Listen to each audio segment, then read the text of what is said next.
विधानसभेचे माजी उपाध्यक्ष तथा शिवसेनेचे उपनेते विजय औटी यांचे पक्षविरोधी कारवाई केल्यामुळे शिवसेनेतून निलंबन करण्यात आले आहे। पक्षांच्या वरिष्ठांच्या आदेशानंतर पक्षाचे जिल्हा प्रमुख शशिकांत गाडे यांनी गुरुवारी उशिरा औटी यांचे निलंबनाचे आदेश जारी केले। लोकसभा निवडणुकीच्या पार्श्वभूमीवर महाराष्ट्रातील महाविकास आघाडीमध्ये शिवसेना उद्धव बाळासाहेब ठाकरे या पक्षाचाही समावेश आहे।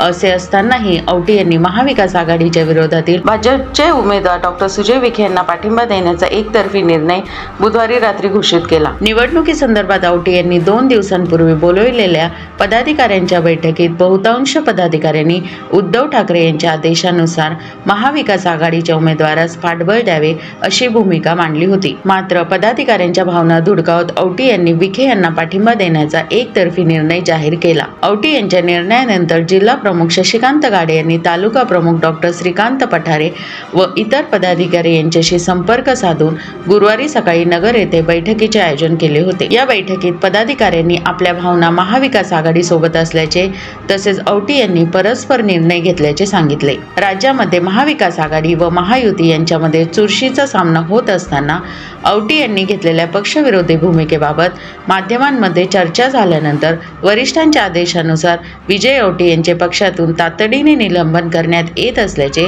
गाडे यांनी निवेदनाद्वारे जाहीर केले।